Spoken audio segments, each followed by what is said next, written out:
Welcome back, Dodecadorks. We're the 12-sided guys. We have Scott as Ornan. At your service. Sabrina as Sylvie. Oh, hello. Jordan as Magram. You're most welcome. Matt as Guy. That is my name. Don't wear it out. And me, Paul, as Baldric the Black, a fellow dreamer and connoisseur of bawdy ballads, sexy songs, and ribald riffs. Classics like ratings and reviews.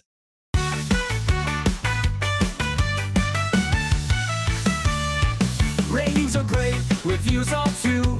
This is sick. But what I like most is touching your Oh, man. What did he say? ratings are great, reviews are too. But what I like most is touching your And that's what I thought he said. 10 out of 10. Notes. Yes, it's a ribald riff or a bawdy ballad. It's a ribbled riff. Is it ribbled? It's ribbled.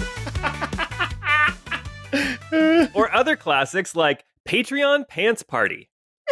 There's a pants party at Patreon. Admission is cheap, so come on. Oh, gosh. It's 5 or 10 So much to get attitude in it, I now love it. unzip your fly and let your fall.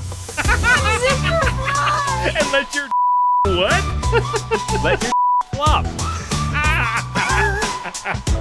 Wow. That's what I'm always saying. That's what I'm always saying. Or buy some merch. This is more my speed. I would totally have listened to this in high school. Feeling so angsty.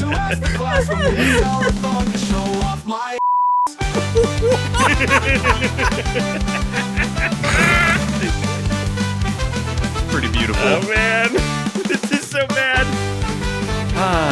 And of course, who could forget 2 weeks and some change to Fanex.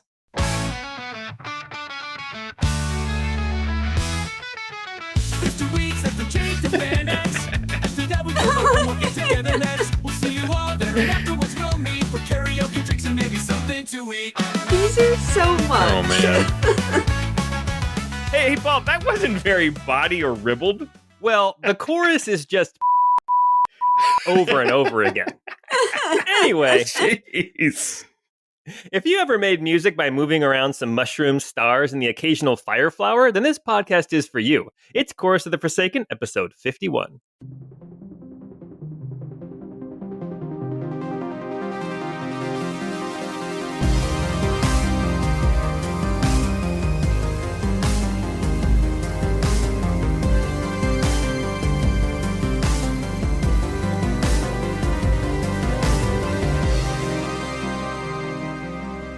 We did use AI for those songs, but I did write all the lyrics myself. I'm very proud of them. Are you serious? I wrote them all.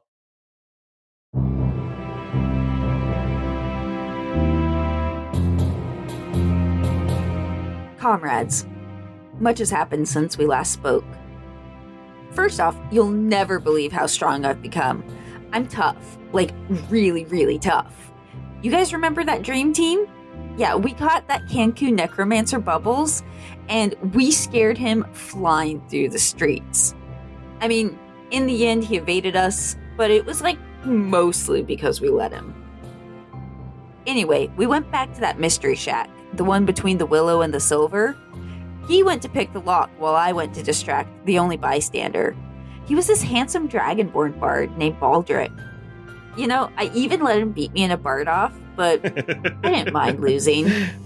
He can really shred that loot. It actually ended up being lucky that I wasn't able to distract Baldric because it turns out he's a dreamer too. He actually sees through Bubbles' eyes. And he even told us that Bubbles has been going into this shack regularly and then will be gone for days. So obviously we had to investigate. After avoiding some traps and not avoiding others, R.I.P. to Guy's eyebrows, we found a transportation stone. Ornan had left his hammer behind and he was a little bit hesitant, but in the end I think we decided this was our only chance. So we ended up in this tower maybe 300 miles south of Kladvina, maybe the Loxania area. It was some kind of laboratory, and I'm not sure what its full purpose was, but it was strange. with everything we saw that night, Mogram began theorizing that Bubbles was maybe somehow responsible for all the necropurges. But then also in the tower, we found this giant glyph that appeared to be protecting against necromancy. So it seems like maybe he's trying to minimize the effects of the curse. Honestly, we didn't have any chance to learn more because a clay automaton came to life and curb stomped Prancival, so we had to GTFO. Nice. Oh, R.I.P. Prancival. Oh gosh, I do love that members of the Hive are called comrades. I know. Well, that is where we are right now. We are in Bubbles' secret laboratory, and we have Guy and Sylvie are standing in a hallway. To the west is the room that had the portal that brought them here. To the right is a tower that comes up out of the mountain that this lab is built in. And there is a balcony with a telescope. So also there's some kind of a machine generating power.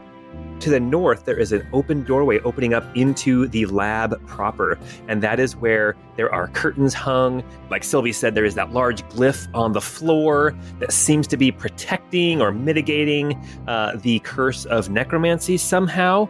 More investigation may be needed into that. But there is a clay automaton. This clay construct has come to life and then smashed Prancival. Well, technically, Prancival just kind of disappeared. You said there was a yip and you wanted to make me feel bad. There still was a yip. Yes, there still was a yip. Oh, one last thing to mention. The doorway to get into the lab proper is protected by two gargoyles, small little gargoyles on either side of the doorway, breathing fire across the entry. So you can get in, but you are going to have to brave the flame. But that is where we're at right now. Last time we were together, we rolled initiative.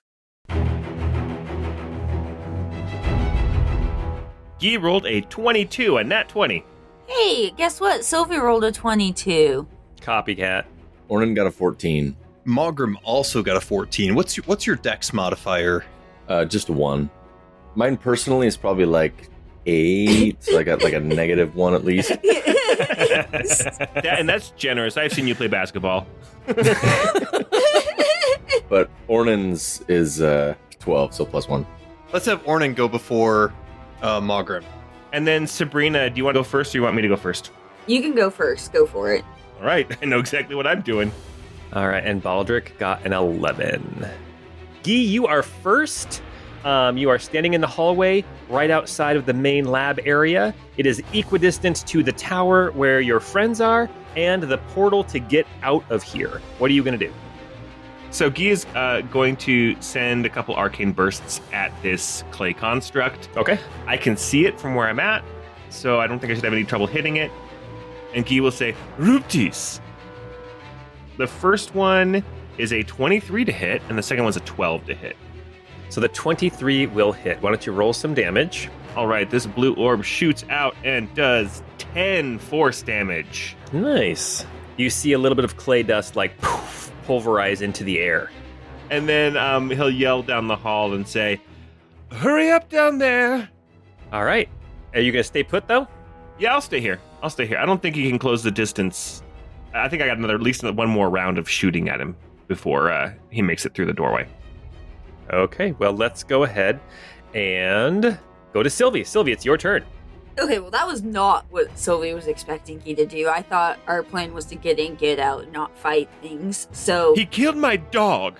your dog is fine. It's been killed so many times. This is my John Wick moment. This is your John Wick moment. Ah. I was going to say, somebody ended up bonking him when Delar had him, too, and he disappeared. And I'm still looking for him. All right, so what are you doing, Sylvie? Sylvie's gonna cast I'm out of here and give herself the dash action or bonus action. And honestly, I don't even really want to try to do anything with this dude at this moment. So I think Sylvie's gonna run up to see where everybody else is. Okay. I want to yell at them and just be like, "Hey guys, let's get out of here." Ornan and Mogram are having a romantic moment on the balcony. Looking through the telescope. You That's always right. are. Look at this view. It's so nice. And Mogram's not even looking through the telescope. Oh my gosh. Well, Sylvie, you run to the east and you can see into the tower that they're in. You can see that there's a spiral staircase going up to the floor that they are on. And that is what you have done. Okay, Ornan, it's your turn. So Ornan is going to run down the stairs for his first move and get to basically the foot of the stairs. I can see down the hall. I can't see any creatures yet, so Ornan is gonna say, "What's going on? I heard Guy shooting his orbs." That'll you be my heard turn. Guy shooting his orbs, but you didn't hear me screaming for you? Yeah, well, that's why I came down the stairs. If something comes in, well, I guess it would be out of my range anyway. So no, that's I guess I'll move and get up next to Sylvie. Okay, very good. Guy is just pointing into the room. All right, well, Mogram, what are you going to do? You see your buddy just leave you on the balcony with Baldric the Black. I mean, my allegiance probably goes with Ornan, so I would probably follow Ornan, but maybe try to stay, maybe 10 feet behind him. Okay. And, yeah, that's it. Well, very cool. You see then, as it is Baldric's turn, he comes up behind you. 5, 10, 15, 20, 25, 30. He only moves. I want the only people who can see him from here are Mogram and Ornan. As you guys are moving down the stairs, I want both of you guys to make perception checks. Perception. Ornan got an 8. Ooh, Mogram got a 23. Hell yeah, brother. Nice. Mogram, as you glance back behind you, you see that there is some kind of almost like a coating, like a little thin coating of shimmery something that is encapsulating Baldric. It's kind of hard to see, but you do spot something. Go ahead and make He's sweating. Yeah, he's sweating, yes. Do Dragonborns sweat? I didn't know dragons do that. Yeah. Go ahead and make an Arcana check. I got an 18 on Arcana. All right. You detect the hints of a spell called Armor of Agathis on Baldric the Black. Ooh. Okay. And you see a worried look on his face. All right. And that brings us now to the clay construct. All right. Let's see. 5, 10, 15, 20. 5, 10, 15, 20. It starts hustling through the lab, but it moves relatively slowly. So it actually is going to take a move and then dash action to get 40 feet. So, Guy, it is now as far from the doorway getting into the lab as you are on the other side. You can see it's about maybe 25 feet from you at this point. Okay, that is its turn. Guy, you are back up. What are you doing? Okay, so if he's going to continue to come out the door, so just for our listeners, I'm about 10 feet from the door, and it's another 15 feet away from the door on the other side. So in order for it to get to me, it would probably need to dash unless it has some pretty big reach. Or actually, no, just 10-foot reach. So what I'll do is I will say Ruptis again and send out a couple more arcane bursts. Oh, wait, sorry. Bonus action first. Bonus action, I'm going to inscribe weird clay construct thing, do a castigating inscription in my book. So that's a 25. His name is surprisingly Clay Aiken. Oh my god, get out. Because after you fight him, you're aching. Yes. And if only he was invisible. Oh, man. Okay. First, wait, just pause for a second. That was the creepiest song ever. If I was invisible, I would just watch you in your room. Give me. Ugh. Anyway. Okay. Anyway, what else are you gonna do? So the attack then, the arcane burst. The first one is a 25 to hit for 13 force damage. Okay. And the second one is a 19 to hit for 11 force damage. Nice. You see like dust coming like up off his shoulders and bouncing off his chest and things. You're putting some dents into this dude. All right. So then Guy is actually going to back up about 15 feet down the hallway toward the portal. Okay. And I'll say, It's about to come through. If we can keep it in the fire, we may be able to defeat it with that. And then that'll be my turn. Yeah, doesn't clay harden after it bakes? Oh, his AC jumps up by 2. I thought we weren't trying to defeat this. It's going to be in between us. Okay, that is your 6 seconds worth of conversation. Sylvie, it's your turn. All right, Sylvie is going to step up. Oh man. Okay. Well, let's test your theory. Sylvie's gonna step up here and cast Fireball through this thing, and see if see what happens when fire hits clay. All right, let's see. So this thing needs to make a dex save. What's the difficulty? 15. Okay. This clay construct gets to make that with advantage. Fails Nice. its dexterity save. How much damage? 22. 22 damage. Okay. Does it show on this clay creature? It does. It shows like scorched and blackened. Yeah, for sure. Can you tell if it did more or less? Make a perception check. Okay, that is 7. Nope, you can't tell anything. All right, I'm bonus action dashing then and saying, I don't want to find out if that theory is accurate. And so then I'm going to get up to right behind where Guy is. Okay. All right, Ornan, it's your turn. You see your allies booking down the hall back towards the portal. What are you going to do? Ornan is going to run down the hall 30 feet, so I can get basically right next to the door. I'm like 5 feet away from the door and the fire. Okay. You see finally this massive... Wow, it's a handsome Wow, clay he's got guy. some gutters there. Oh, he gets it. I was going to say he looks like a He-Man figure.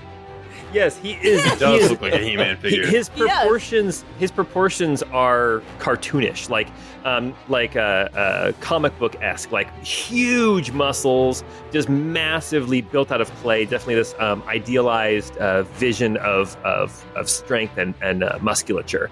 So I'm gonna stay here and I'm gonna prepare an action to attack it if it comes through the doorway at me. Okay, sounds good. Just because I don't want to. I want to block the creature from there rather than crossing to the other side of the opening. All right, let's see here. Oh golly. Okay, Mogram, it's your turn. Okay, I'm gonna come into the room about 10 feet behind. I still can't really see anything from my vantage point. Wait, has anybody taken damage? Oh, some of us are really hurt. Namely me. Yes, Yeah, some you of you have. haven't Okay. healed up from the battle with Bubbles yet. Yeah, because we weren't supposed to fight anything down here. This is D&D. You guys haven't fought for days or for like sessions, so That's true, yes. We literally But just fought Bubbles. We Yeah, but literally haven't with- even healed no matter from what it. you told your comrades, that was not really a fight. He lets you guys go. Or the other way around. You can't prove it. I'll never forget his finger though. Oh, powerful. that actually begs the question, though. For a Kenku, is its finger just feathers, or is there like an actual like human finger in there? Well, there's 'Cause sometimes- bones in It's the got to feather. be opposable. I'm thinking it's just feathers. It's like the rooster in the animated Robin Hood. No, there's bones in the feather. There's bones in the feather. So, I'm gonna load up a healing dart and trank shoot a dart at Guy from where I'm standing. You're gonna tranquilize me? Well, what with love?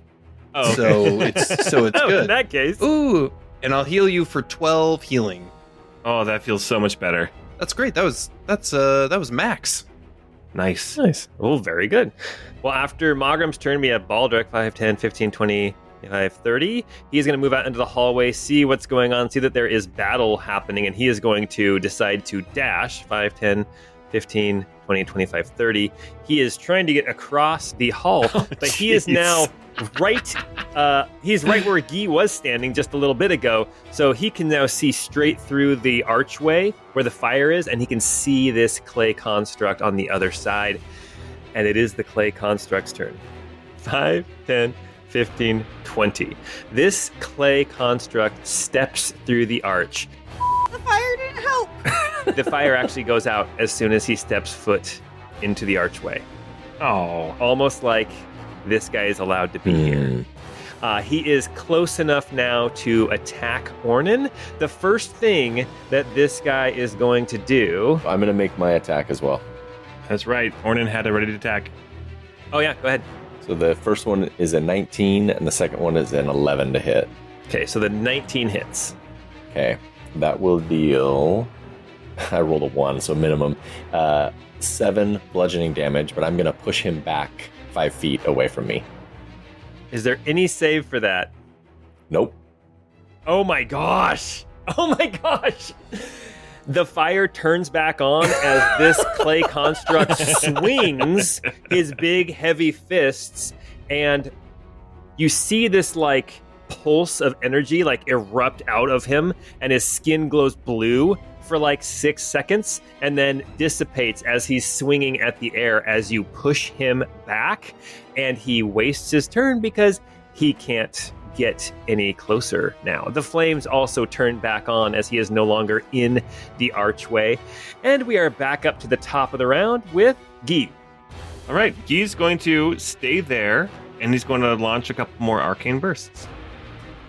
Ruptis.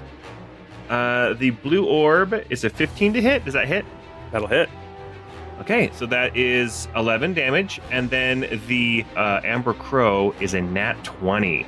That will hit. 8 plus 5 plus 3. So that's 16 force damage. 16 more force damage? Mm-hmm. How's it looking? Oh, it is looking like you guys are definitely dealing some damage to this guy. He's got like bits and pieces missing from his like shoulders and from his abs and stuff. He's blackened in places. Not the abs. Those are the best part. Yeah, we wouldn't be aiming for that. I'm gonna stay here. I have pretty high AC, and I think if anybody wants to move to the other side of this hallway, I'll be one of the last people to go through. Got it. So I just gotta say, Ornan, that move, pushing him was so clutch because he could barely reach you and he didn't have any more movement left. Okay, Sylvie, it is your turn. All right, Sylvie is going to again send another fireball his way. All right. How do you still have spell slots? I guess I only have 2, but I used all mine on failed counter spells. I was gonna say I didn't use that many. I only have a couple more 2nd level and 3rd level. Well, but- this construct failed its dex save. Nice. All right. Well, that's 18 Woohoo. damage. Okay. And Sylvie's not sticking around. Like, I'm not for this nonsense. I won't bonus action dash, but I'm running all the way down to the end of this hallway. Okay. Ornan, what are you gonna do? Ornan's going to run to the other side of the hall and kind of sit at the opening, and I'm gonna summon Ephos, Okay. and I'm gonna get big, and then I'm gonna ready another action. Actually, if my companions can get through me, right? Or Yes, they can get by you, yeah. okay, so I'm gonna stay there, so like Okay. blocking the pathway, and I'm gonna say, "All right, everyone, get back to the teleporter thing, the circle, whatever it is." And I'll prepare the action of hitting it again if it comes through. Okay. All right, Mogram, that's your turn. I am going to pull out my symbol of Kelemvor, and I'm going to kind of yell out and say, Lord Kelemvor, we could use your aid. And I kind of toss it into the air right here. Okay. And this large kind of figure of death shows up. You know, like a Grim Reaper, but Oh, jeez. instead of just a cloak, it has a pauldron and a large two-handed sword. Markham, my. you always Oh. summon the most pleasant creatures. Wait, why are y'all getting on my back for having a ghost lady when Markram is summoning the Grim Reaper? Is it a large sized creature? Is that what it is? It is a large spectral guardian appears and hovers for the duration in an my. unoccupied space of your choice that you can see within range. It occupies that space and is indistinct except for a gleaming sword emblazoned with the symbol of the deity. And so does this thing make an attack right away? It does not attack, but any hostile creature that moves to a space within 10 feet of the Guardian for the first time has to make a dexterity saving throw of 15, or it'll take 20 radiant damage on a failed save or half as much on a successful. And then it will, I think it keeps doing that until it's dealt a total of 60 damage. All right. Very good. Okay. Okay, you guys. Whew. Okay. So that is Mogum's turn. You gonna stay put right there? Yeah, I think I'm going to stay right there. Okay. It is now Baldric's turn. Baldric looks at all of you and all the crazy shenanigans you guys are doing, and he kind of looks around. He pulls his loot off his back, and he lets out a big old power chord. Bang! And there is this ear-shattering blast that hits the clay construct, who makes a save with advantage and gets a 16. Let's see what he gets. Damn, that man can shred the loot. So the clay construct does make its save as Shatter hits it, which then it deals 14 damage, halved to 7, and Baldric is going to move 5, 10, 15, 20. He's going to move through Ornan and get behind Guy. Now it is this clay construct's turn again. It is going to move up to Ornan, past the Guardian. The Guardian takes up the space. It basically bottlenecks things. The Guardian occupies that space. Yep. No way. Way. Dude, hey, you just quoted Donald Trump and Putin. Oh my goodness. Oh my. Okay, so what can this guy do?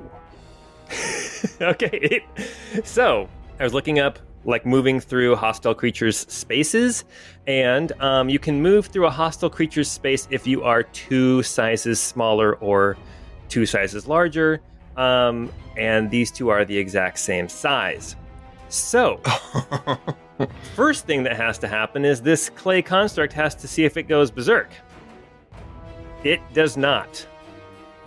Because it can't get through, I'll let the Spectre of Kellenvor take 1 attack, but it has to make is it a dex save? Yeah, dex 15. Okay, so it made its dex save, surprisingly. So it's Okay. going to take 10 damage, I believe.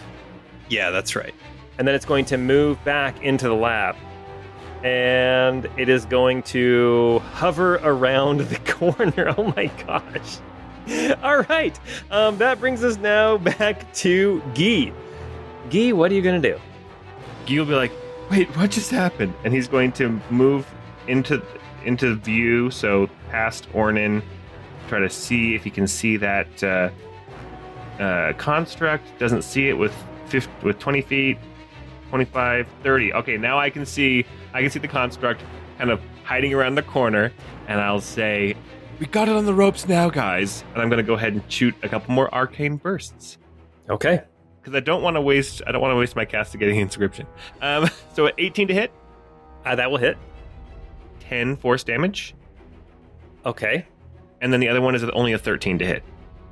It's only a 13 to hit because the clay construct is in the process of falling apart as the amber crow flies through the space it was occupying. It looks almost like you take a clay pot and you drop it from a shelf as it cracks and crumbles under its own weight.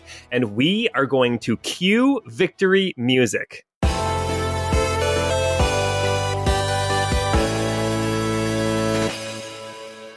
Nice. Huzzah! Hey, everybody, we did it. I knew we could. That you guys did a great job of bottlenecking and movement and keeping it from getting to you, because it had some big moves. Some of its hits, like if it actually connects with you, you have to make Constitution saves or you lose max hit points. And he hits hard, and he also has a haste, so he gets 3 attacks instead of just 2. Big moves, just like ray gun. Hell yeah, brother.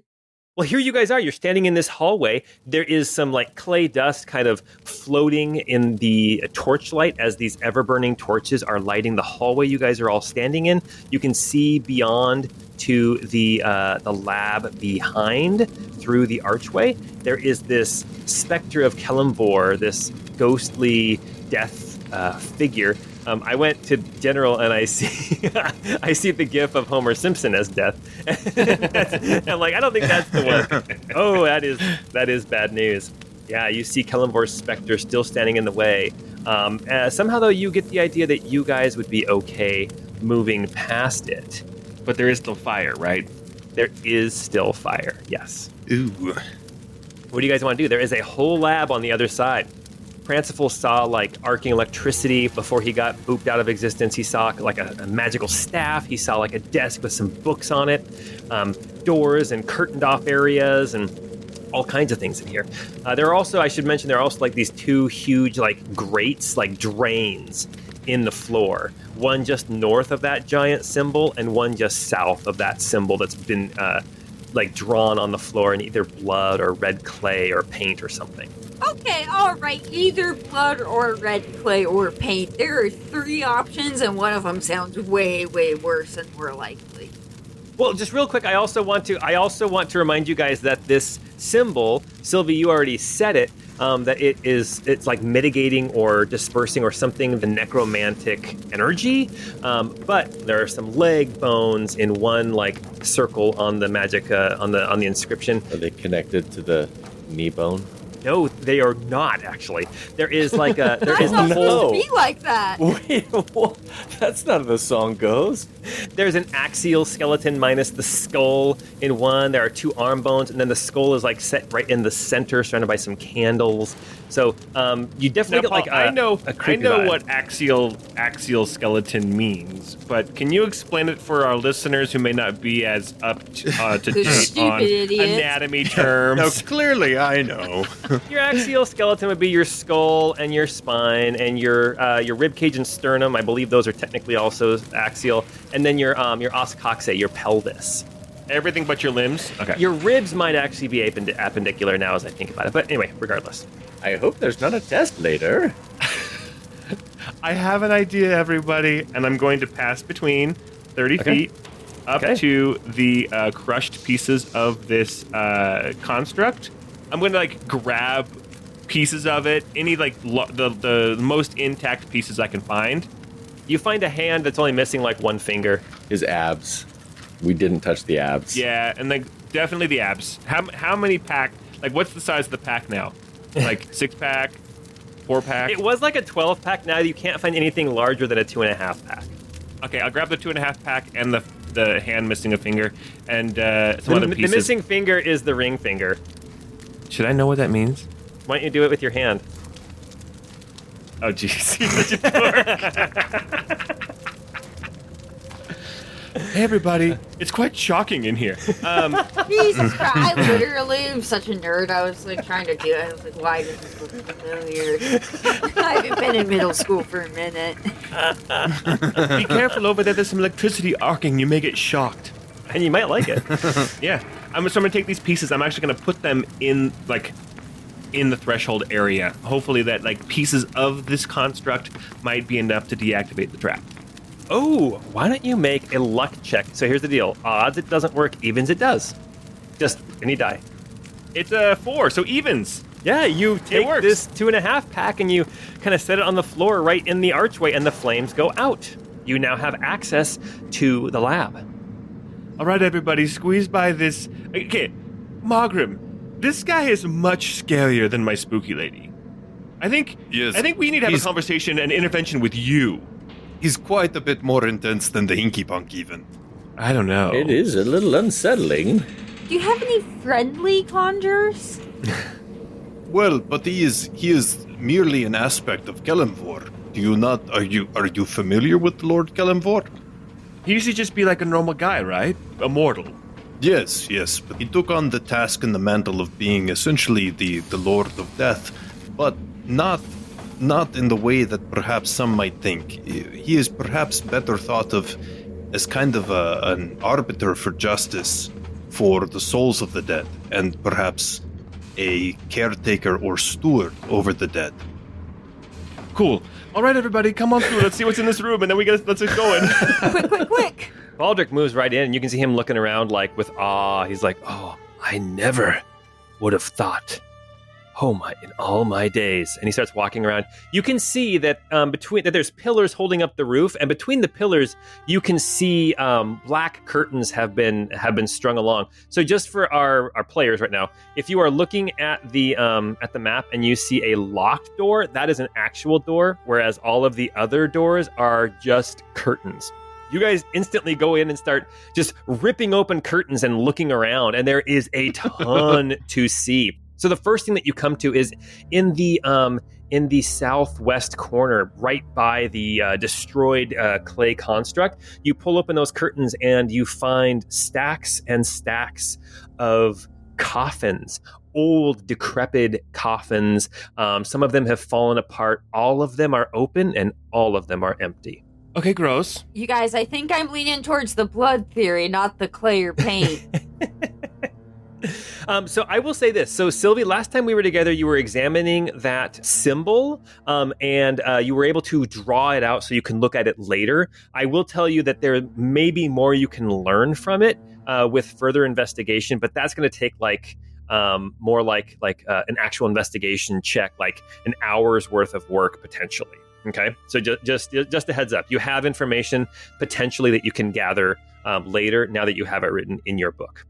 Okay, moving around the room, looks like, Guy, you opened up some curtains. You can see that on the west wall, there are 2 locked doors that actually are built into the wall, but all the curtains have now been open. You see that there is a table, almost like a slab. There is an ever-burning candle, and there is what can only be described as like mummified remains that are laying out. There is a knife nearby. There is like a couple of jars. It looks like there have been some excisions that have been made. Some things have been taken from this mummified cadaver.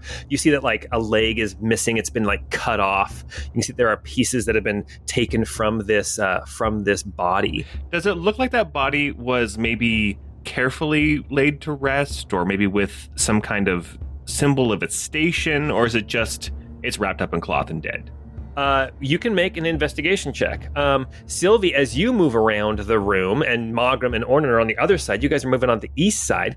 The first thing that you rip open, you see that there is this strange apparatus. It looks like there is some kind of conduit or hose coming out of the wall. And Mogram and Ornan, you guys would realize that the hose coming out of the wall is probably on the other side of the wall from the tower that you saw with that strange apparatus that was creating power, which would make sense because the hose goes towards this contraption. It looks like an orange jar, but it's large. I mean, it's not large. It's like probably 4 or 5 feet tall, and there's like a metal cap on the top. I consider that large for a jar.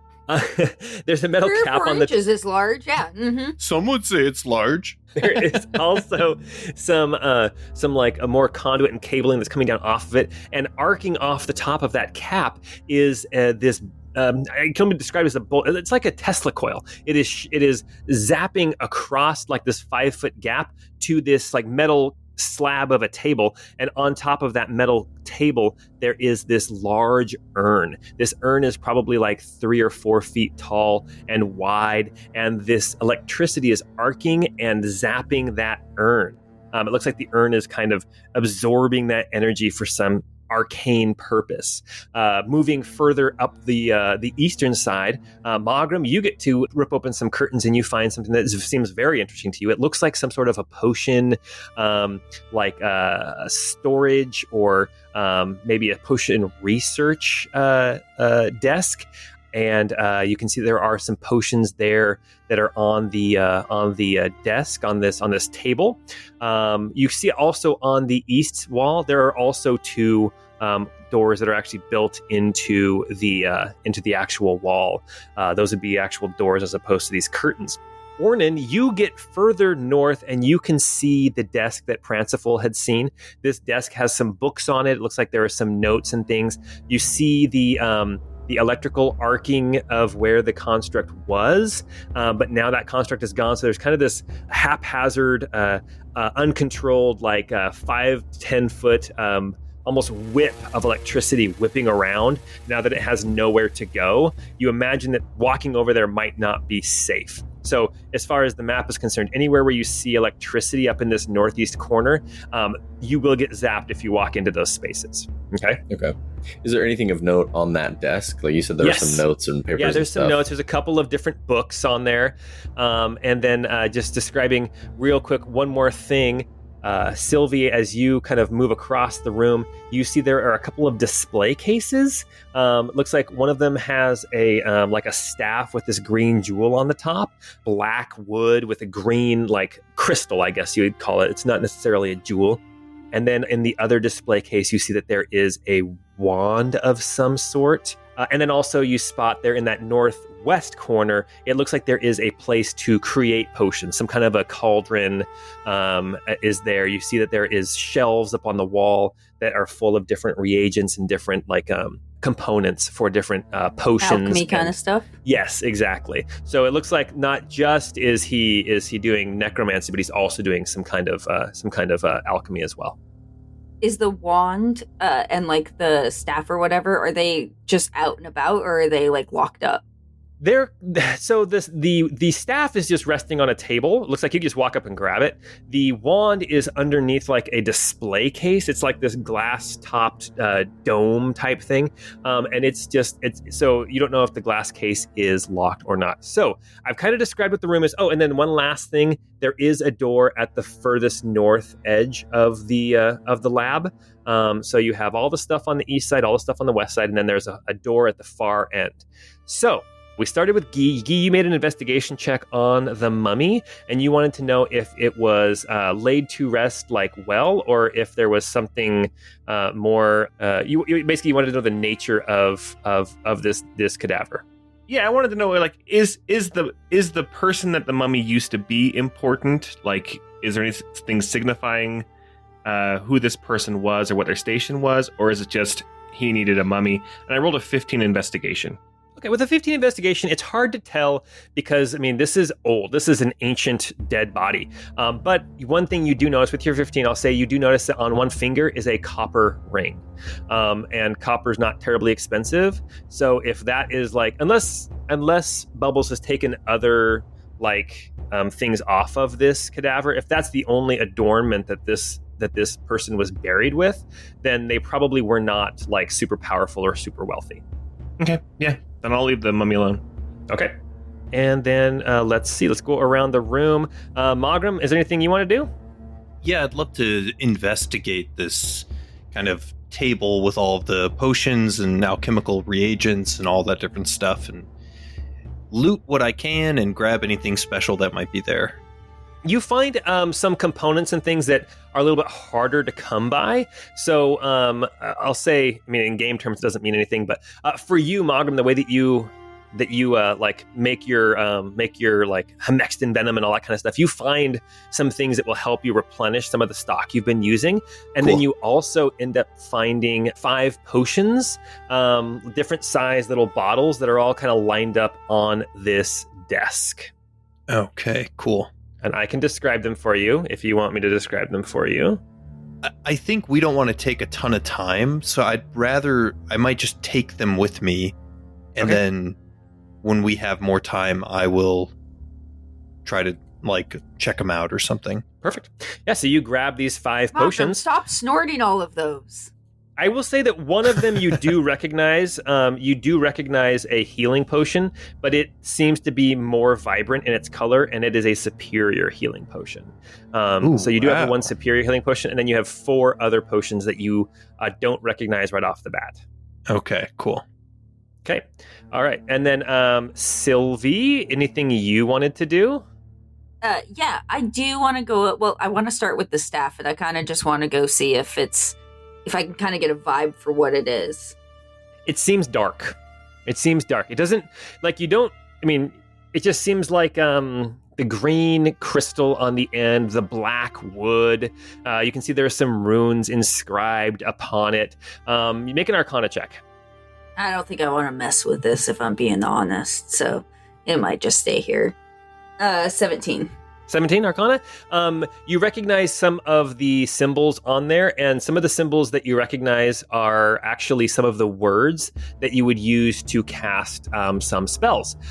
So the word that you recognize is one of the words that you would say if you were casting the cantrip Chill Touch, which is a cantrip, a necromantic cantrip. I've got a chill touch. Poor circulation. Exactly. Sylvie's going to leave that alone, but I would also kind of want to go see if this wand case is locked. Yeah, you go over and you start checking out the wand case. We'll come back to that in a second. Ornan, what are you doing? So Ornan's poking around that desk. I want to see if there's just anything jumps out at me. I'll just grab it and put it in my backpack, and then I'm going to take the boot key to this locked door. All right. As you look at the books, you see 2 books stand out. They look like they are very thick. The leather on the covers is very fancifully written. The language you don't recognize, but I'll say that you get 2 books. Okay. So I'll just put those in the backpack. Somebody else that likes to read might like these. And then I'll take the key to the door, and I'll roll my D20. Okay. It's got to be a 1 sometime. A 19. Oh, nice. Hell yeah. The lock busts open, And and the statistically, door... it doesn't. Like, each roll is its own thing. Yeah. the door kind of opens up as Ethos disappears after your minute. Doesn't it last for a minute, or does it last for an hour? It's just a minute, yeah. So he's gone. Yeah. So you're back to small. The door opens. You can see the door opens into a small little 10 foot by 10 foot room. On the back wall, the opposite of the door, you see there are like shackles and manacles that are bolted to the wall. You can see that there are some chains that are on the floor. The floor is actually another one of these like great drains. And you see that lying there on the floor, you see a dead human is lying there in this room. Oh. Like freshly dead. Okay. Ornan's going to walk up to him and just kind of inspect the body and say, Margrim, did you make your way in here? I think I found something. Or someone. Mogram will go and check it out. It's a little dark in there. I'm going to light up my flare as I get close. Oh, gotcha. It is really dark in here. There is wherever the light's not touching, it is very, very hard to see. The elephant graveyard, because wherever the light touches, is the Literally kingdom. exactly what I was thinking. All right, Mogram, you walk up there, you light up your flare, and you can see there is this dead person in here. You can make a medicine check if you want to. Yeah, let's go ahead and do a medicine check. I got a 19. With your medicine check, it looks like this person has been dead for at least a couple of days. So this is not like a matter of he just died, an hour ago or something like that. He's been dead for a couple of days. But also with your medicine check, you see that there is like an incision. His shirt has been like carefully cut open, and there's an incision on his like lower, right below his sternum, into his abdomen. And as you look in there, I mean, are you with your 19 medicine check? I will give you information if you're willing to get your hands dirty. I don't know how dirty you want to get. Oh, Mogram would get dirty. Sure. So dirty. Oh, yeah. Especially because as a surgeon, he would actually see the incision mark, and that would immediately pique his curiosity to say, like, who did this? Was it another surgeon? Why did they do it? So, yeah. Yeah, so as you open things up and you start looking inside, you see the cut was expertly made. The knife was incredibly sharp, and it is a nice straight line. However, no effort was made to sedate or to help the person.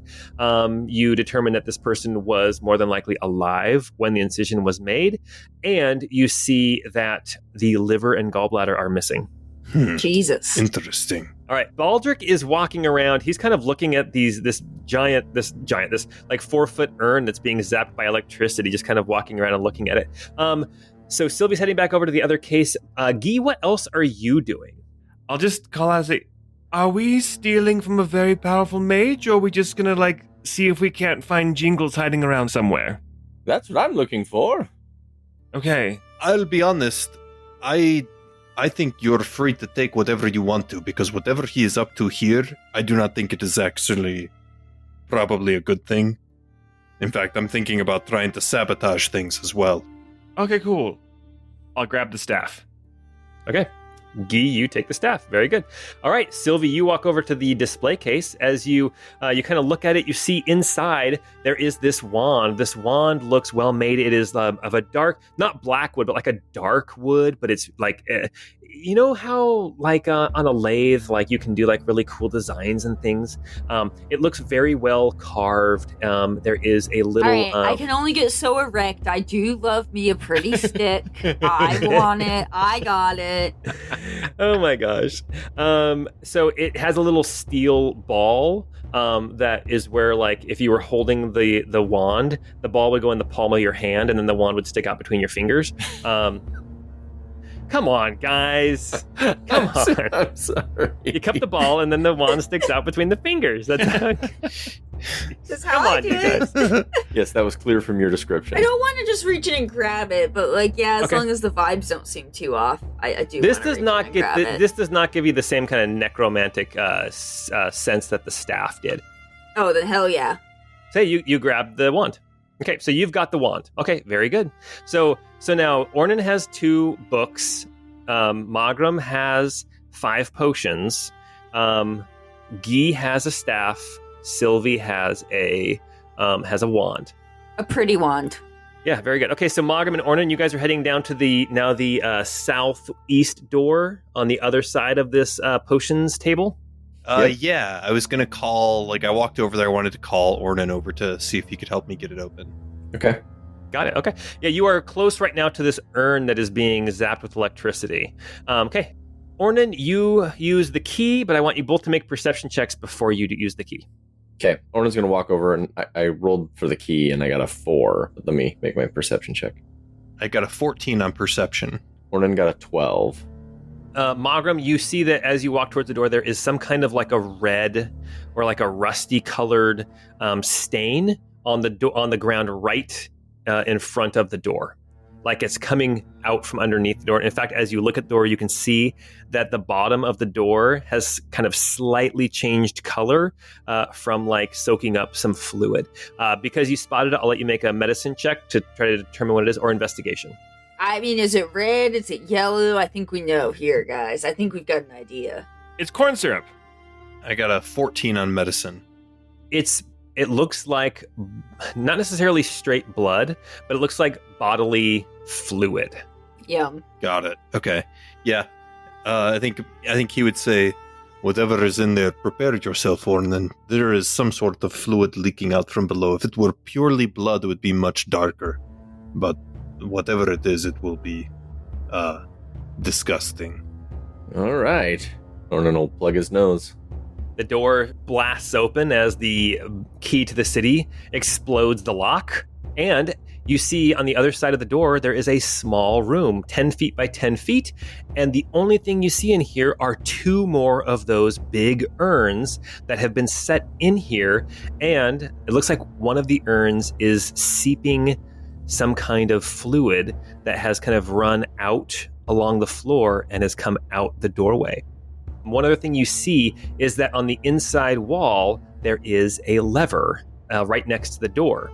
And it doesn't take long to recognize that the lever, when pulled, will unlock the door and open it. Interesting. On the inside. On the inside. Can I look inside the urn that's leaking? It is sealed up. You know that in order to open the urn, you would not be able to close it again tightly. You can, I'm just letting you know. Yeah, stand back, Ornan, and I'm gonna like do whatever I can to like crank it open, like knock it open or pry it open or whatever. Oh man. Yeah, basically you end up getting your crossbow out and you end up hitting it with the butt of the crossbow a couple times, and the top pops off. As you step back, waiting for something to like rise up or like some fumes, you do get a small sickly scent of like formaldehyde or phenol or some kind of a preservative, but it's kind of mixed with like bodily humors. And as you step forward, when nothing happens, you step forward and you look inside and you see feathers. You see a mass of feathers in there. And it takes you a second to recognize you see the body of a Kenku is stuffed into this urn. Gosh. You can make a medicine check or an arcana What are you check. seeing there, Magram? I'm actually going to make an arcana check on this. Difficulty 18. I only got an 11. You are scratching your head. Some really poorly done taxidermy. There is the body of a Kenku stuffed into one of these jars with some sorts of preservatives. And I'm not just talking about dill and peppercorns and salt. So he's not pickling them. All right. Well, definitely not. Is he creating them? Is he trying to use these urns to generate a new body for his brother? Oh dear, that's a good idea. I honestly do not know. I don't think so, unless he's trying to preserve the body so that he can try to transfer his brother's spirit into it. But I don't know. If you want to pull the body out of the urn, you might get more information. Just a heads up. Get a better view. Yum. Yeah, I think what Magram might do is either that or like try to like break the urn so the body spills out onto the ground. Okay. Yeah, you just keep breaking away at this. Your boots get covered in viscous fluid. But once the urn breaks enough, this body flops out, and you are not looking at a Kenku. You are looking at Bubbles.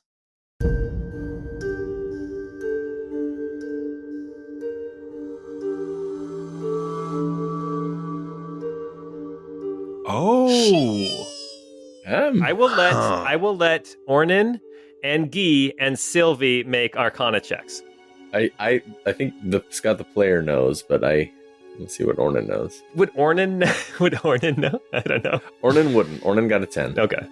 Yeah, Matt knows, I think, too. I feel like it's not good.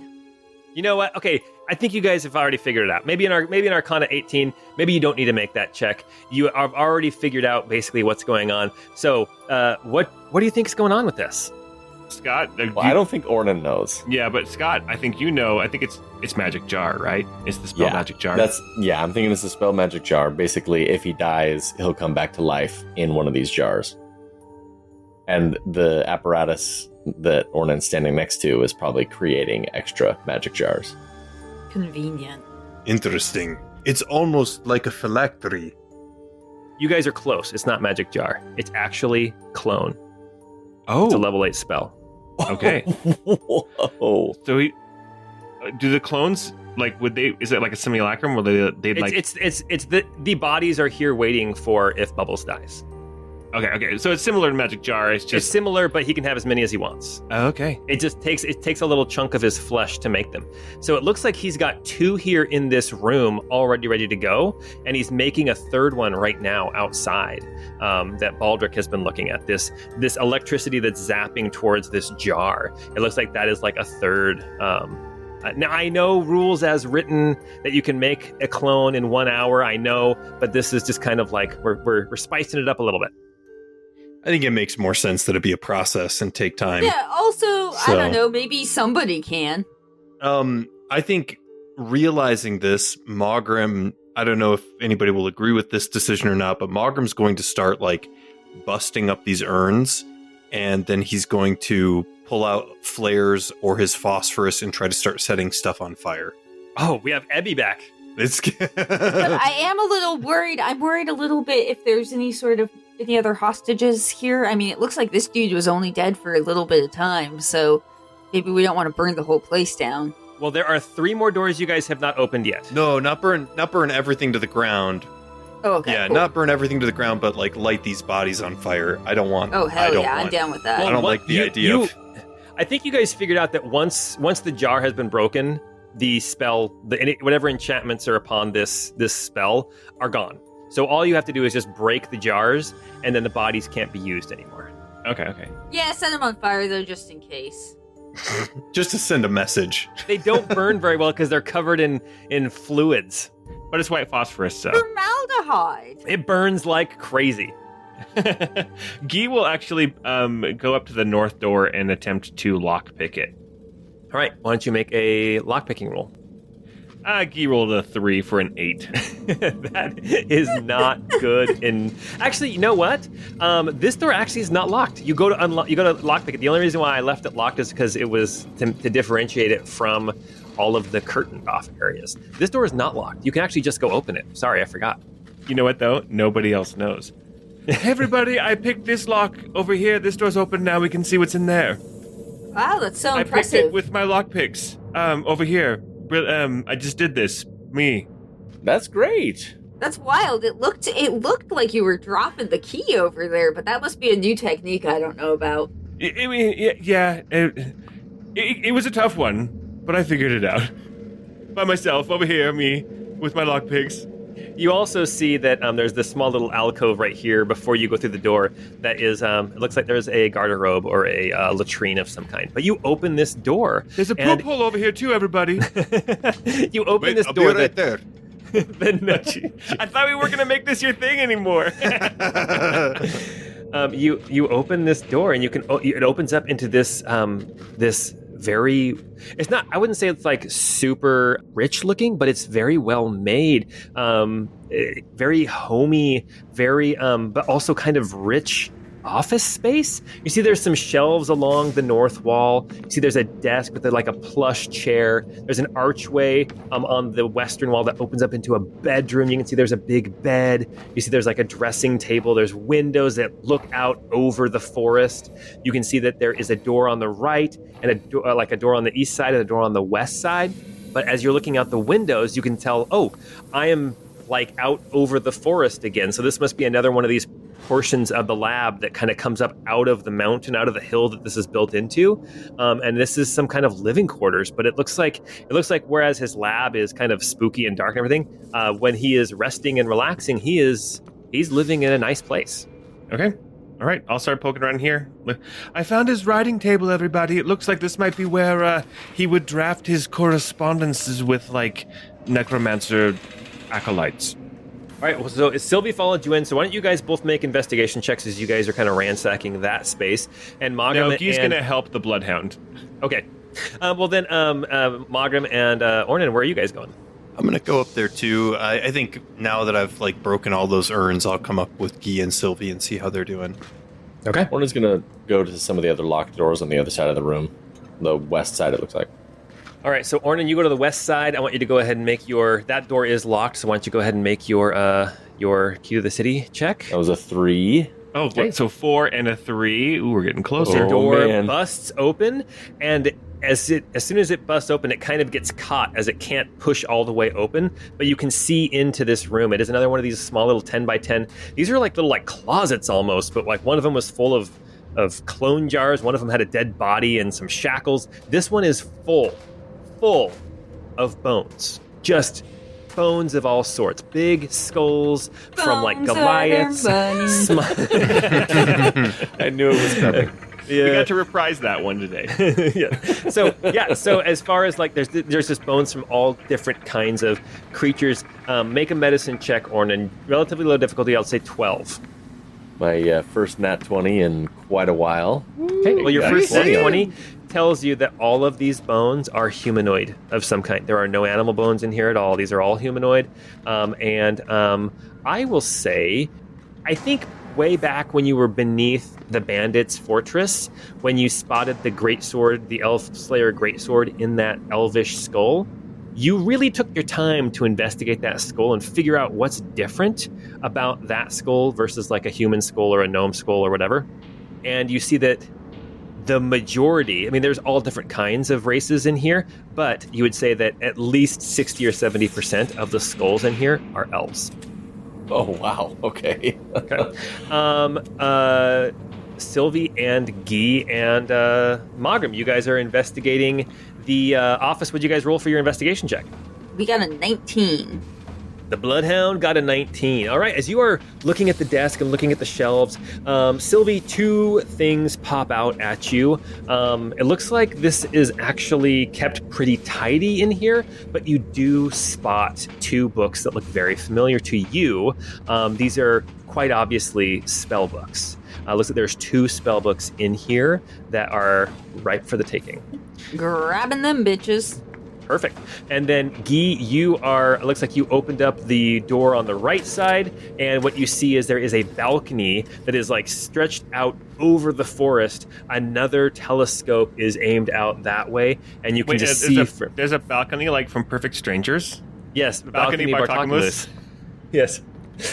You can see for miles. It's dark out right now, so you know your vision would be even better. But yes, Balcony Bartocumulus. You're still laughing at that.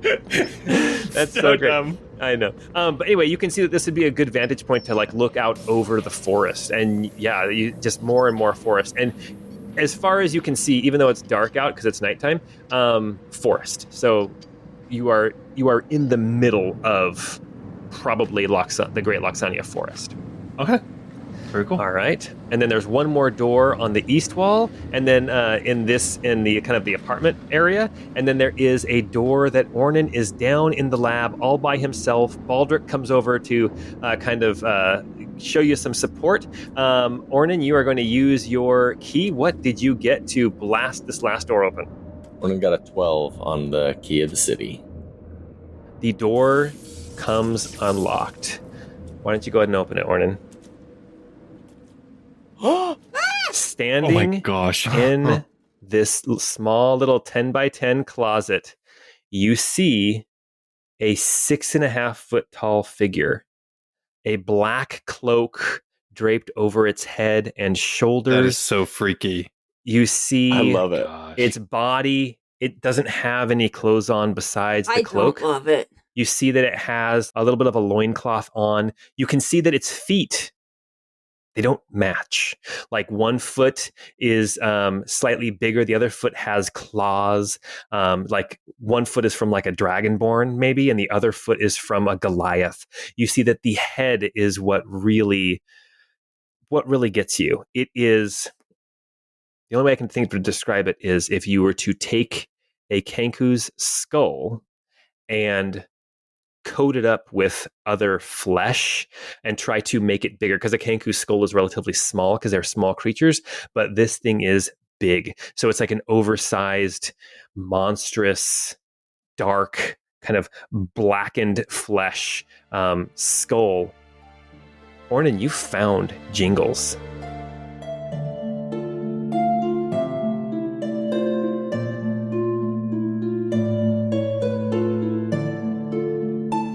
Well, I found what I came for, everyone. Hello there, Jingles. Baldric is standing behind you and instantly says, "Close the door!" It is in the back of this closet. You can see on the, like, there are like little supplies and stuff here along the shelf that it is just standing here. Jingles is just standing there. Ornan, because you know what to look for, you see eyes moving left and right. You see it. You see the eyes are analyzing you, but you don't see any other movement from the body. Oh, man. So we'll get back to you in just a second. It looks like everybody up in the apartment, you guys opened that last door, and I'll just tell you what you found real quick, because it looks like everyone's coming out now to try to see what Ornan called. But before you guys come rushing down, before Ornan called you to say that he found what he was looking for, you see that on this other side of the apartment, there is another balcony that looks out over the forest. But in the center of that balcony, there is another one of these teleportation circles, and you look down over the edge, and you can look down into the forest. You see far, far below. You are probably at least 120, 130 feet up. You can see down in the trees, kind of hidden, you see what must be a matching circle. So it looks like there is a way down into the forest from this apartment area. All right. So you guys all have left the apartment. You guys all see Ornan standing at this door into the closet. You guys can kind of see past, and you can see this figure of Jingles not moving. That's terrifying. Stop Quit showing showing it to that. me, I dude. I hate it. It's horrifying. I It's like love a it. I raptor. love it. All right. Ornan, you see this figure. Baldric steps forward and he says, "Wait, that's Jingles." You're right. Jingles, if seeing through your eyes has told me anything, I know you're aware of me. If you're willing, I'll end your existence. I don't know how you would tell me. Perhaps, flick your eyes to the left and hold them there a moment if you understand me, and we can communicate that way. Perhaps left means no and right yes? The eyes flick to the right. All right. Wait, your left or his left? Well, Oh, that's a good question. Is it stage right or stage left? That's important too. House left. Well, I don't think you can ask him that. I think you just have to declare it. So Why don't we say this might be easier? Up could be yes, and down could be no. Oh, that does make much more sense. Okay, the eyes flick up. Oh, all right. Would you like me to end your existence? You see the eyes flick up and then flick down. Oh. What? Well, I'm fresh out of ideas.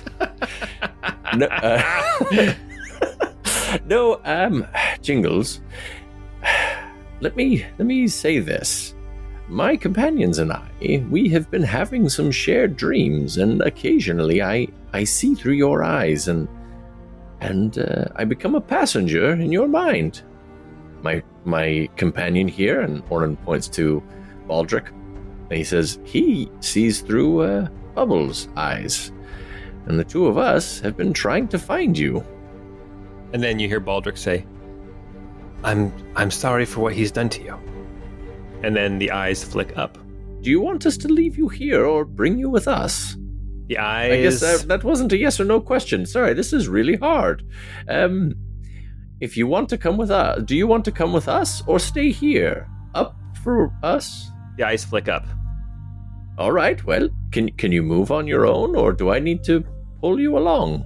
The eyes flick down. All right, well... Will is this staff the control thing? The eyes flick down. What about the wand? The eyes flick down. Is the control mechanism here in the tower? Is it in the room with us? The eyes flick down. Is it just Bubbles' voice? The eyes flick up. All right, well... Damn it. Why don't... If I... Can I move you? The eyes flick down. Oh. Well, what if we just took your head? Could that work? Would that work? The eyes don't move. Are you scared of that prospect? The eyes flick up. All right. Is there any way that we could transport him with, like, passing between or anything of that nature? I could potentially send him 30 feet into Ornan's open backpack, maybe? I'd be able to catch you. But that's all I know. Do you mind, is it okay if I ask a question, everyone? Baldric says, I'm all out of ideas. Jingles. He's like, I'm in way over my head already. We are very interested in what happened at Oak Road. Is this, and I'll motion all around, is this a result of what happened to you and your brother at Oak Road? The eyes don't move, and then you think that maybe he's not going to answer you, or he doesn't know, and then after about 6 or 7 seconds, the eyes flick up. Did the events at Oak Road change you? Change him? Change his personality? The eyes flick up and down. Change, yes, but not personality. I don't think Bubbles was ever really a good person. The eyes flick up. Oh. I thought it was so cute when he was looking at his finger bones on the bed and James was like, not on the bed. Remember that? That was cute. Baldric gives you a side eye like, what are you talking about? That was disturbing. But it was fun in context because they were all like, talking about how they could all fit all three of them on the bed with room to spare. And don't you remember? It was cute. Okay, and maybe I was more influenced by James's outlook. Well, just so that everyone who's listening is aware, we have now the whole party, except for Sylvie, is standing right outside the door. Jingles is standing at the back of this closet, and everyone is still trying to decide what to do with Jingles, if there's anything that they can do. I don't know, but we got to get this figured out quickly, because I don't want to be caught here by somebody who can cast this many level 8 spells. I think if it's possible, we take him with us and we get out of here.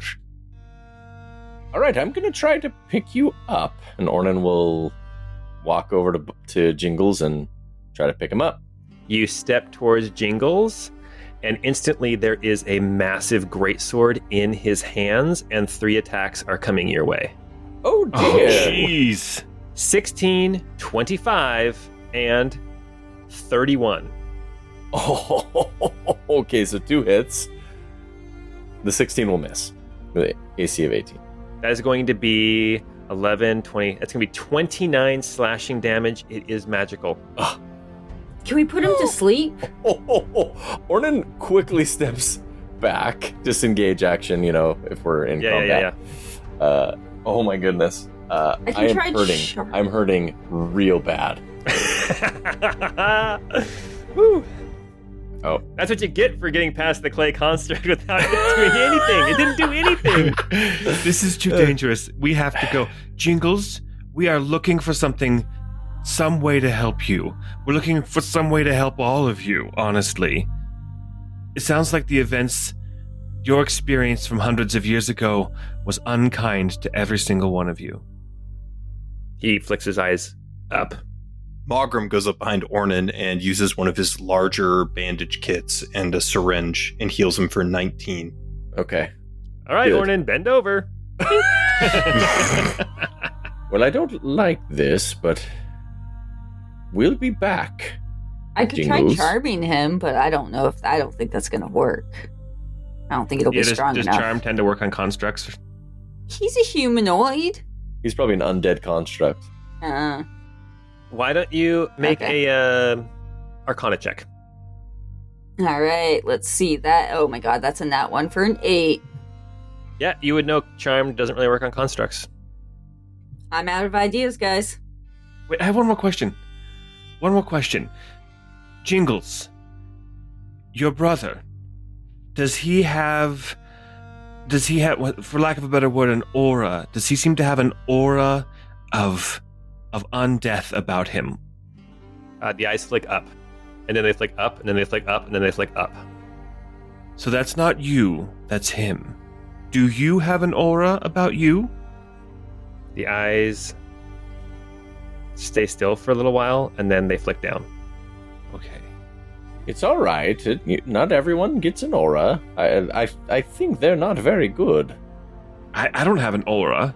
Well, I take that back. You didn't get one? Mine's sparkly and pink. I don't know what you guys are talking about. I mean, mine is more of like, people are just naturally drawn to me and want to take off their clothes in my presence. It's true. I believe that's called a pheromone, right? Oh, there's lots of moans. Oh. A fair amount of moans. Oh my god. Well that was played. so perfect. Oh my god, that's so good. Okay, well, Jingles, we'll do what we can. Is there anything you can think of that we could do here that would maybe delay your brother's intentions? The eyes flick up. All right, guys, let's wreck some shit. The eyes flick up. Should we disrupt the magic circle in the middle of the room? The eyes flick down. Oh, Instantly down. What about those electric-looking pots? Not that I know what electricity is. Oh wait, I do. I know all about static electricity. Never mind. When Yes, you ask about the power source or the electricity, the eyes flick up. So if we find the source of the electricity and somehow stop that. oh, we found that. That's in the other tower. We can show you. All right, Jingles, it's been a pleasure, and I'm sure we'll see you soon. Do you want us to leave the door open? The eyes flick down. All right. It won't lock again. I accidentally broke that. So sorry. I wish that we could take you with us. The eyes flick up. I'm sorry. I don't suppose that I could try to dispel an effect on this. I don't think that I have quite enough powerful of a dispel to do this. Can whatever you're afflicted with be dispelled? The eyes don't move. Perhaps we will continue our research and see what we can come up with. Though I imagine if we were to come back to this place, it will be probably in the midst of combat against bubbles. The eyes flick up. Although, we might potentially have an ally in Jib Jab. How do you feel about that? The eyes are steady for another 5-6 seconds, and then they flick up. Wait, can I use detect thoughts on this dude? Can we just talk to him that way? Oh, jeez. I'm stupid, sorry. Would that work on this dude? You can try it. Is this creature? Creature. This is a creature, yes. Okay. How can we help you, bud?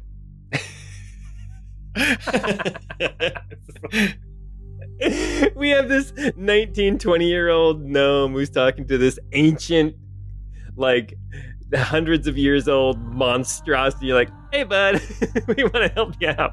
It's great.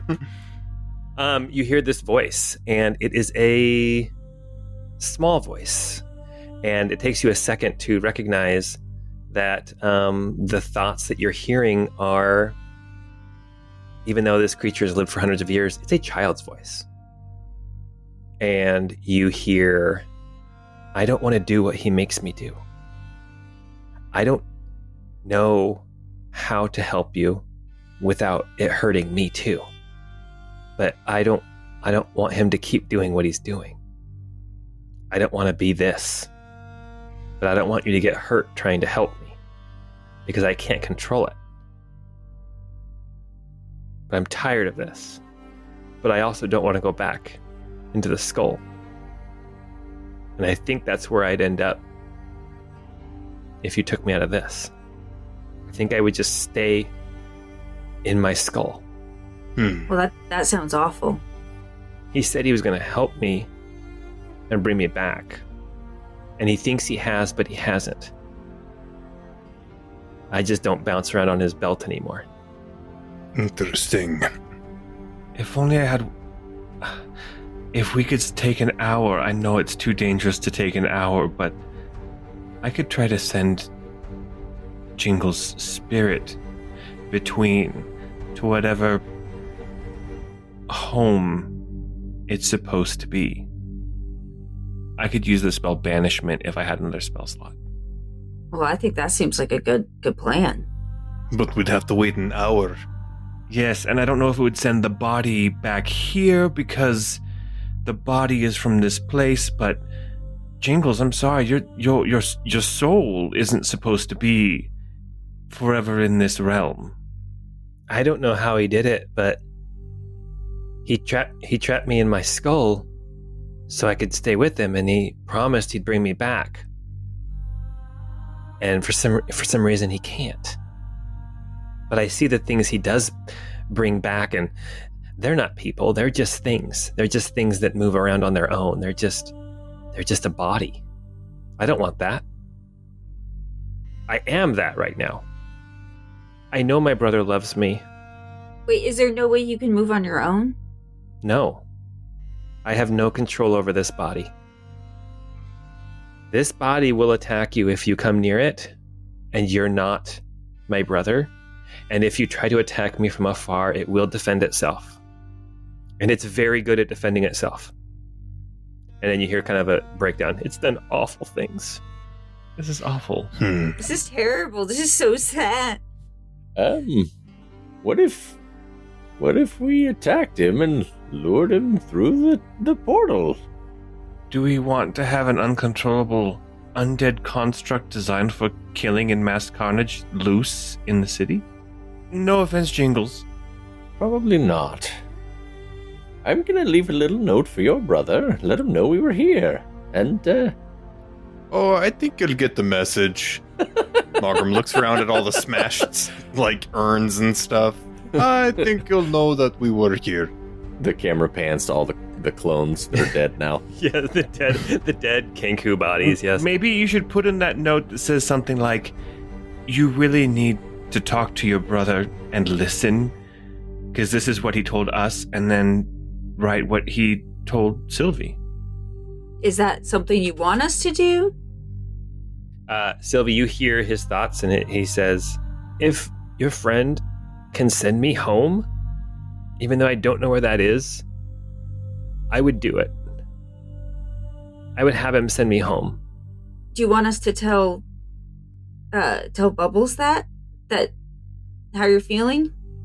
He won't listen to anyone else. Yeah, I didn't think so. All right, I'm going to go back into this bedroom and start taking a nap. Just take a snooze. Go take a real good snooze, bud. Okay. So, how long does Kelemvor's spectral guardian last? It lasts for 8 hours. Okay. Oh, nice. Okay. Here is what I need. Guy, you go back into the bedroom and you lay down, try to get some rest. You have an hour or so to just kind of like chill and relax. What is everybody else going to be doing during that hour? And how long does Detect Thoughts last? It only lasts for like a minute, so... Okay, so it's probably worn off at this point. It's gone. Aldrich is going to sit down and pull out a pen and like a quill and his notebook and start writing some things down. Yeah, Sylvie wants to investigate this cool-ass wand. All right.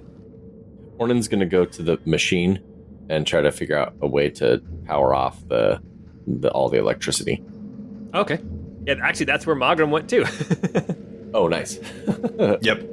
You guys both leave the lab and you head down the hallway and take a left as you exit out and go to the eastern tower.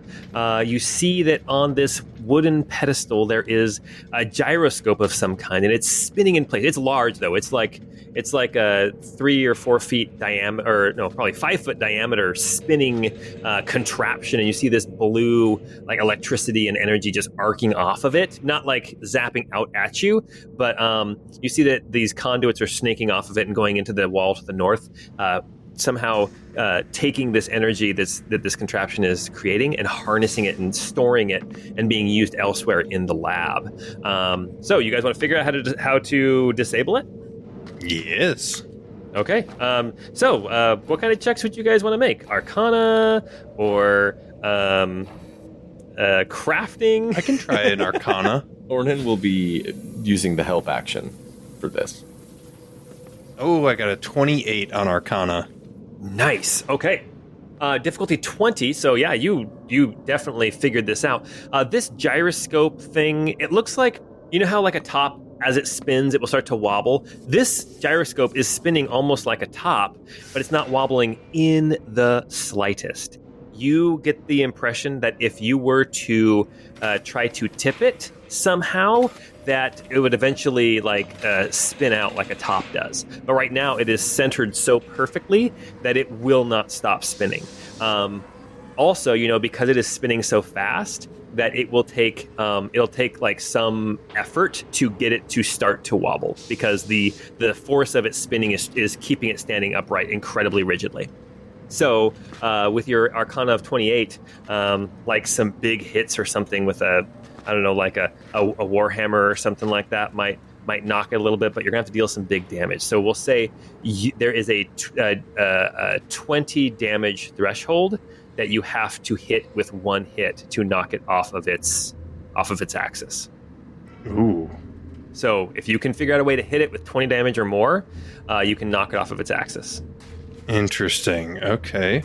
Sylvie, you are looking at this wand with this steel ball and this rod, and you're cupping the ball as the rod is coming between. It's in between my fingers. Oh, yeah. Why don't you... I'll let you make an Arcana check, because there's something about this wand that seems familiar. Give me an Arcana of 16. Nice, that's 23. Okay, you have seen one of these before. A little different design, but you're fairly certain what you're holding is it's a wand that amplifies the magic that you already possess. Basically, it's a wand of the War Mage +1. So that gives you +1 to all your saves for your spells, and it also, I think it adds +1 to your to hit with any ranged spells attacks as well. Oh, hell yeah. So that's rad. Wand of Yeah. the War Mage +1. You have seen a couple of these in the Hive, and that's why I didn't make you have to cast Identify, because it did seem kind of familiar to you. You do have to attune it, though. We have some guys trying to break this thing, so have you guys figured out how to do a big hit? Is it cumulative with like all of my damage of one hit? Yeah, it's cumulative. So if you have Ethos help you, so it's like one attack roll, and then all the modifiers you can add on to that one attack. Okay. Okay. You could also try to do it with a spell if you wanted to do it with a spell instead. Also, with your 28 Arcana, Magram, you're not sure what will happen when it does finally topple. Oh no. Just oh, a heads man. up. Okay. Even with the 28 Arcana, this is something you've never seen. So the fact that you figured out how to destabilize it is already something.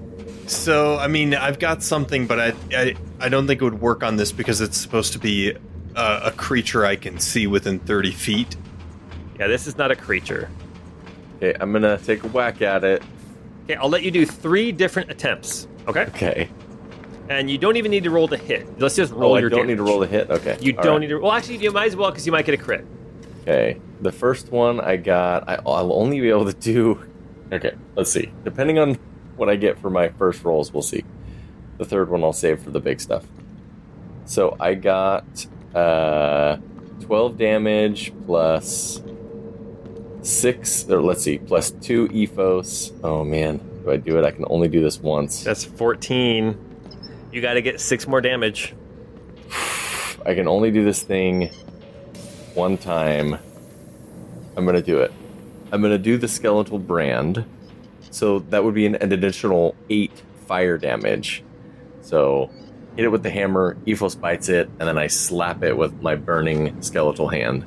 So your first attack, you did 22 damage. Oh, nice. Yes. Bam! Hell yeah. You Crushed see, it. as you hit it, as everything kind of hits at the same time, you see it wobble just the slightest little bit. And because you guys did this with your first hit, we'll say this happened within the first 20 minutes of Guy's rest. Okay. Are you guys hanging out to watch what happens? Because it hasn't fallen over yet. You see just the slightest wobble. I don't think I want to be in the room when this falls over. I don't know that we'll have much of a choice. So you guys stand there and watch it for 10 or 15 seconds, and still the wobble is barely perceptible. It will eventually fall at this point. There's no saving it, but it's got to do the kind of the top wind down type of thing. So you Okay. have some time, but you don't know how much time. Hopefully at least 40 more minutes. Orden's gonna go into the hall and just kind of watch the portal in to make sure that nobody's coming. And just keep watch. All right, sounds good. Guy, you finish your short rest. As you kind of come to, you feel your power is back. You start to approach the room with Jingles. I need one person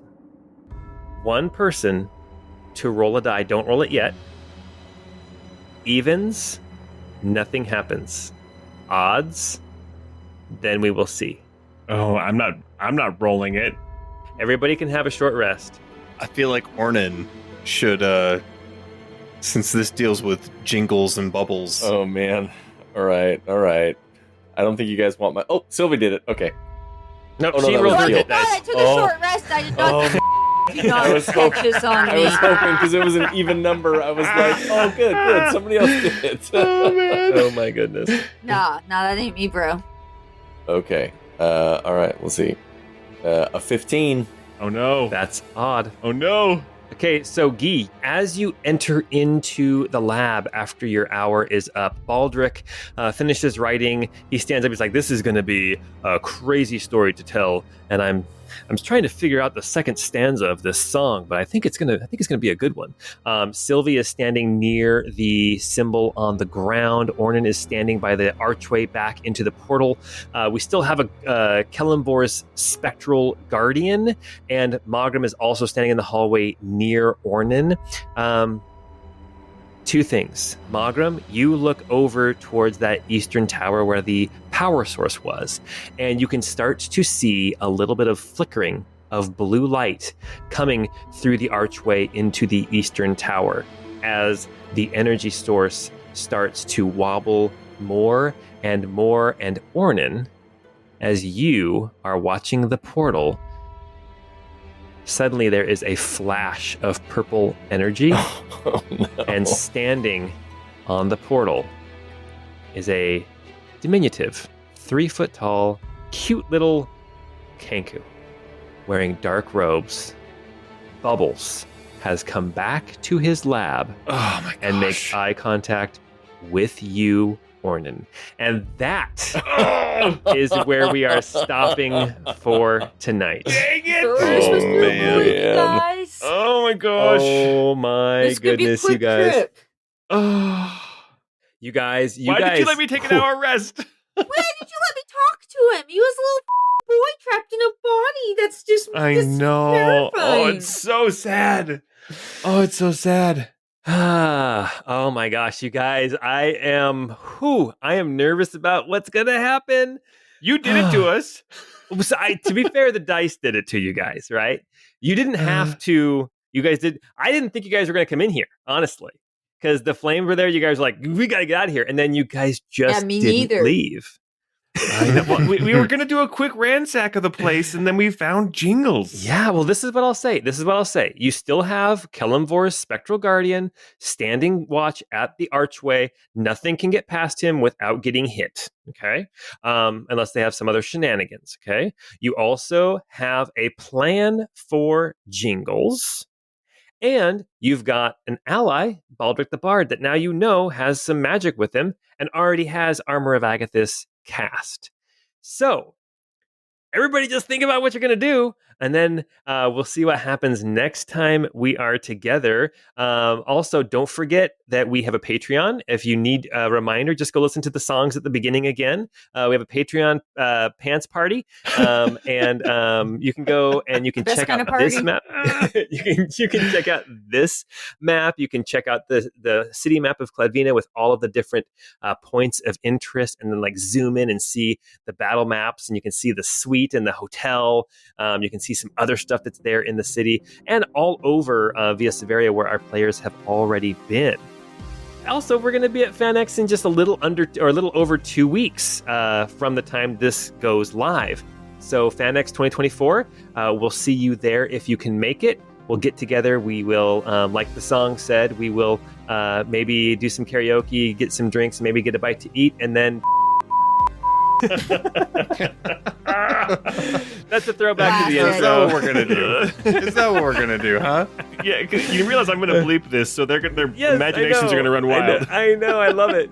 I love it. All right, you guys. Well, hey, don't forget all of those things. And until we get together next time, we hope you have a great time.